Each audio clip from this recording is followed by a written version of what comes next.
Swayam Prabha. Digital India. Educated India.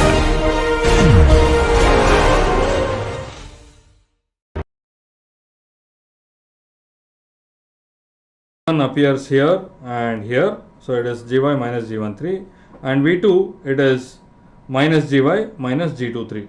Okay, so I hope that is clear.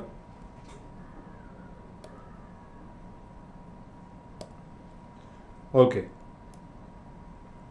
so this is the what is known as modified nodal analysis with voltage controlled voltage source. Okay, now we will try to do the same using the super node.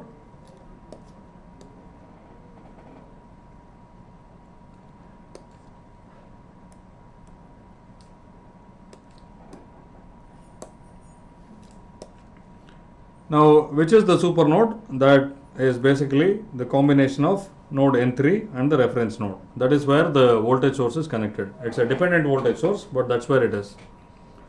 So we had three KCL equations for N1, N2 and N3. Now, which of these equations will get modified because of the super node? This is a question. Please try to answer that.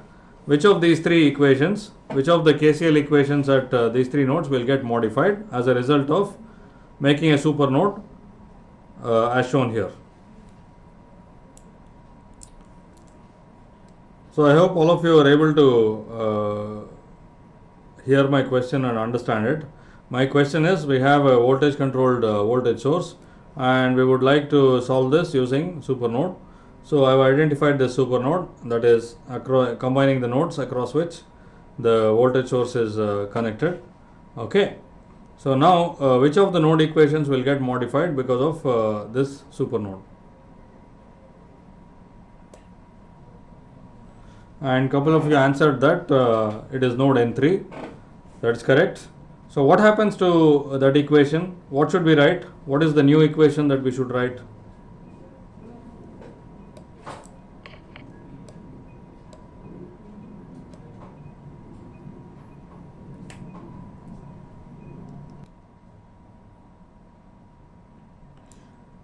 So now, because this voltage source is connected between this node and the reference node, the super node is the combination of this node and the reference node. Now you don't write any KCL equation at the reference node. So if the reference node is part of a super node, the node equation simply goes away. Okay. Earlier, when we had a voltage source between N3 and N2, we combined them into a single equation. Okay, that is the total current flowing out of this combined node. When you have something combined with a super node, that equation simply goes away. Okay, because when you combine it with the reference node, you don't write any equation for the reference node. So when any super node, when combined with the reference one, also goes away. Okay, so you have two equations, one at N1 and one at N2, which are exactly the same as before. And now you also have an additional equation because of this voltage controlled voltage source.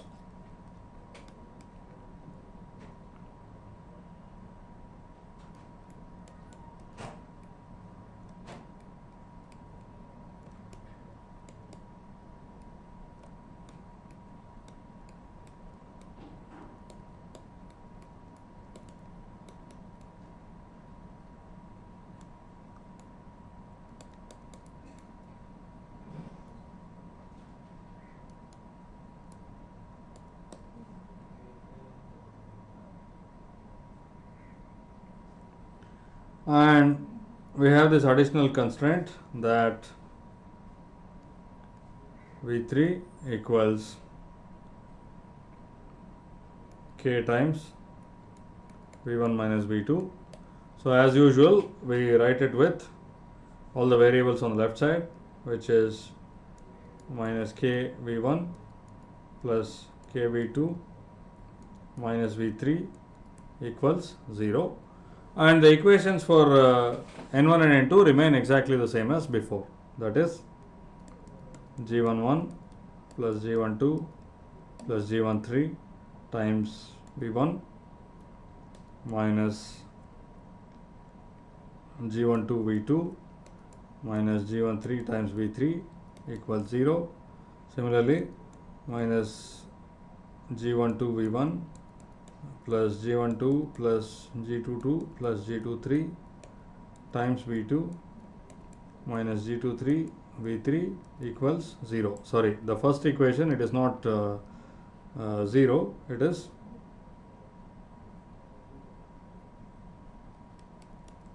I1. Okay.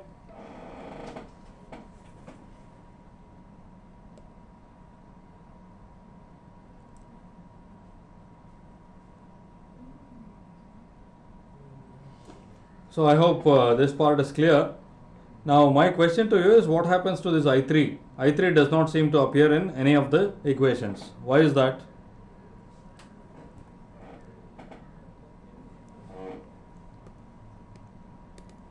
So if you look at these three equations, this one, and that one. So we have three equations, and I3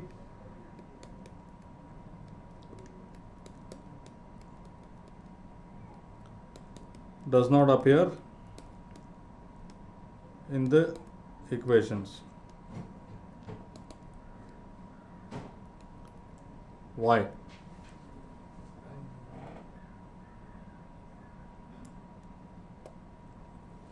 Yes, a couple of you answered that it's because it's connected to a supernode. That's correct, but my question is, this supernode stuff is some method that we use to analyze circuits. Okay. Now, essentially, what this means is that from these equations, forget the fact that we use supernode, we got these equations. Now, I3 does not appear anywhere, but I3 is very much in the circuit. So, if I3 does not appear in any of the equations, what it means is the solution does not depend on I3, right? So, why does it not depend on I3? Can you look at the circuit and tell? That's my real question. Okay.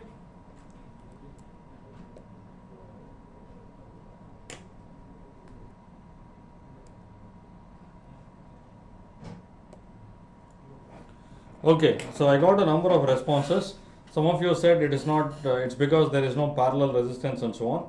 I'm not very sure what is meant, what was in your mind when you wrote that, but one of you did answer correctly. See, the point is that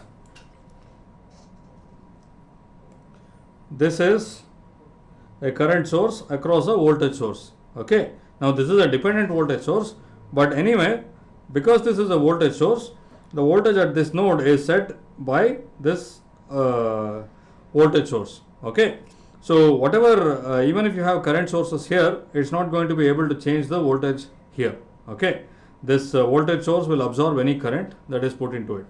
So because you have this current source across this voltage source, it doesn't appear. It is not, it doesn't matter what the value of I3 is, the solution will remain the same. So the correct answer is that it appears across the voltage source. Okay. So what we have done is, so far, to do nodal analysis of circuits, and we did it for cases with current sources and resistances. In all cases, the equation can be set up as some matrix times some variable vector equal the vector of independent sources. Okay, so we can do this in all cases. Now, when you have only current sources and resistances, this is the cleanest case. We have a symmetric G, and in all these cases, of course, the vector is obtained as G inverse times I. Okay, and when we have independent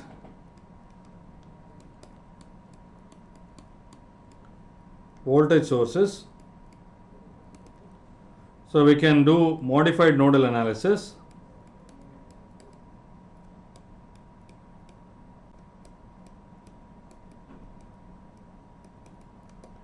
which is MNA, or basically we do modified nodal analysis by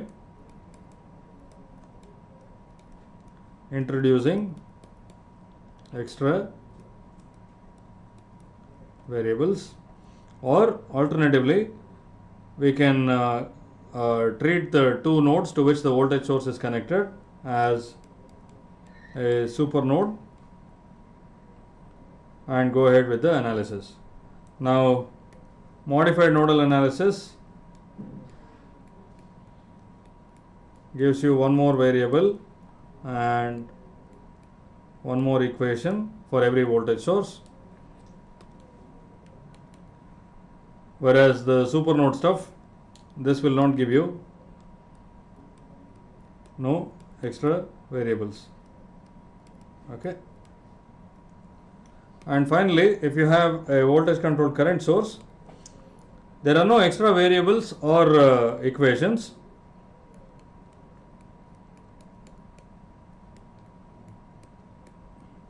But you will have the G matrix will become asymmetric. Okay.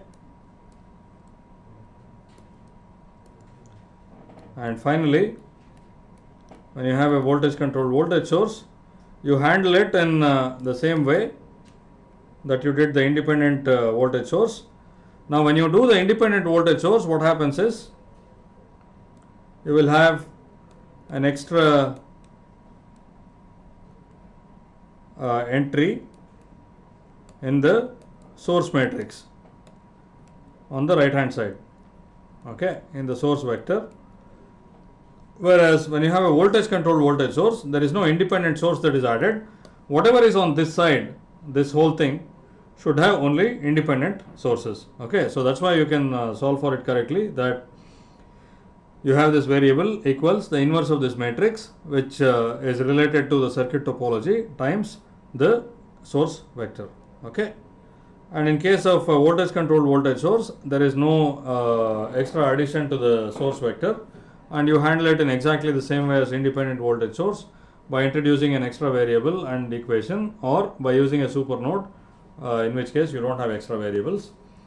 Now, this modified nodal analysis, you use it when you are doing things with a computer, mainly because it's a systematic way of setting up equations and solving it. When you do the super node business, it's a little more ad hoc, but it reduces the number of equations. So when you're doing hand analysis, you use the super node. Okay. So any questions on these things? Now we have two other types of control sources, that is a current controlled voltage source and a current controlled current source. I will not discuss them in detail here. If you are interested, you can go to the other course that I am offering this semester at IIT Madras. I will give you the URL for that, and the details will be there. And you can also try to do it by yourselves. You add a voltage controlled current controlled current source or a current controlled voltage source and see how the equations turn up. If you run into any difficulty, please ask me in one of the following classes and I'll try to explain. Okay, or you can raise it in the forum as well.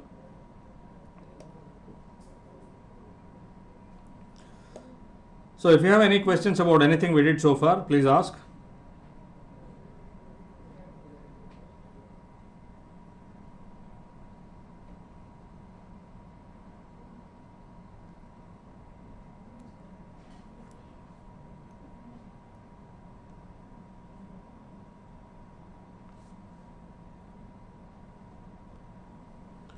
So there is a question from Saurav Mahajan asking about why IX is removed.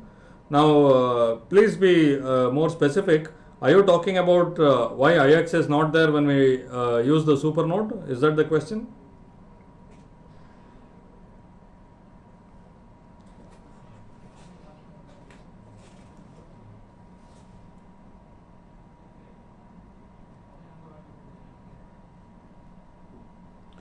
Okay, so let me go back to where we had that.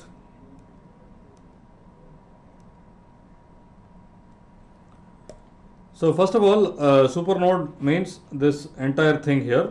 Okay, so whatever is inside, it could have components inside, it is the super node. And we know from Kirchhoff's current law that all the currents flowing out of a node will sum to 0 But if you have any closed surface, all of the currents flowing out of that surface will be 0. Okay. So if you look at this, the currents flowing out of this surface will be through the wires that are cutting this red box that I have drawn, and that is through R12, R22, R33, this current source I3 and R13. Okay. The current through the voltage source is completely inside this box and it's not cutting this, so it will not appear in the picture. Okay. Similarly, if you want to think about it from the equations, originally we wrote the equations for N2 and N3. Okay. So for N2 you get minus Ix, and for N3 you get plus Ix, and when you write the KCL for the whole super node, you are essentially adding up the equations for N2 and N3. So minus Ix will always cancel with plus Ix. Okay. Is that fine? Is that the question you wanted to ask? Okay.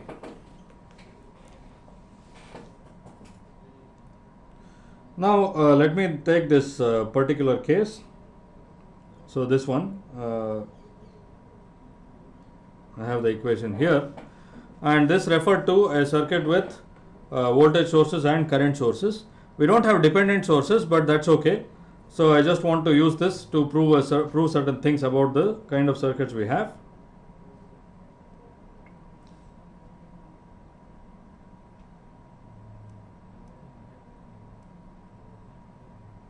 Okay, I meant this one where I have the independent sources. So this is the circuit. Let me copy this over to the end. And the circuit itself is not so important, so I will make it a little small.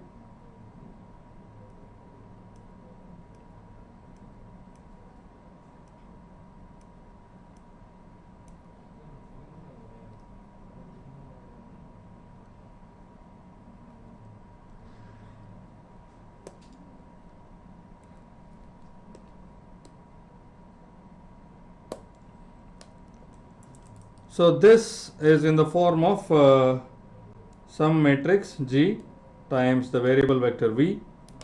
Okay, this is the matrix G times the variable vector V equals the source vector I. Like I pointed out, because this has both independent voltage and current sources, this vector V has voltages and currents, and this vector I also has voltages and currents. But in order not to change the notation, I will continue using this. Now let me expand this out.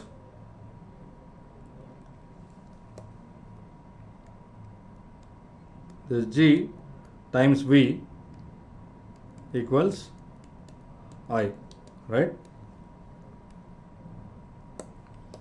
So obviously the vector V, which is the variable we want to solve for, is G inverse times I. Now let me write out I completely. V equals G inverse times I1 0 I3 V0, and this can also be written as G inverse times I1 0 0 0, that is I take only one element here, plus G inverse times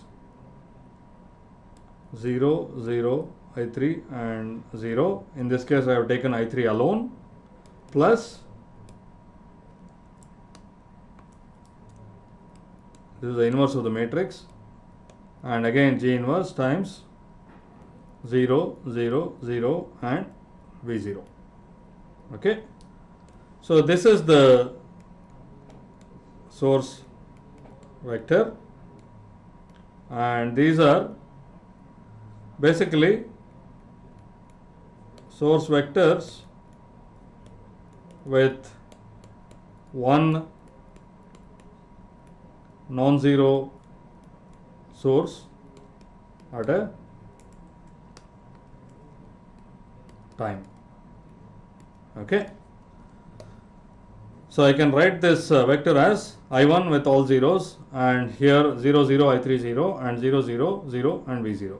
Okay, and obviously G inverse times the sum of these three will be G inverse times this plus G inverse times that plus G inverse times that. I hope all of you agree with this expansion. Okay, so if there are any doubts about this, please ask me. But what is the point that I am trying to prove here? Okay, what does it mean? So here I have all of them together, and here I have all except one to be 0. Here I1 is non-zero, and here it is non-zero, and here that one is non-zero. Okay, what is it that what is the point I am trying to make?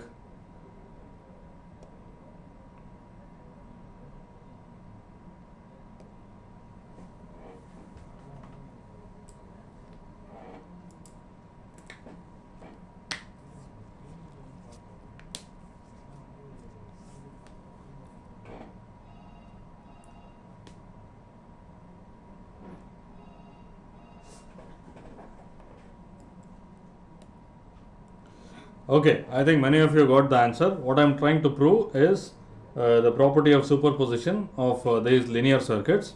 Okay, linear circuits give you this system of linear equations, and it follows superposition. But this expansion makes it very clear. Okay, now what is this? This part is solution with, maybe it will be clearer if I do this.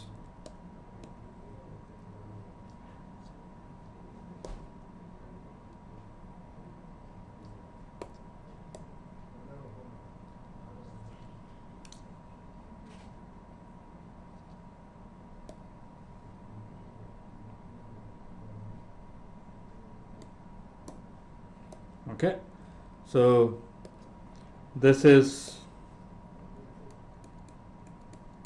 solution with only I1 being non-zero. I'll say only I1 active, and this is the solution with only I3 active, and finally this is the solution with only V0 active. Okay, and we can activate only one source at a time, find the solution and add up the solutions due to all the sources in the circuit. This is the principle of superposition, and it's used very widely to prove certain things about circuits, as well as while doing hand analysis. We will continue from this in the next class. Okay, so for now, if you have any questions about this, please ask me and I'll clarify them.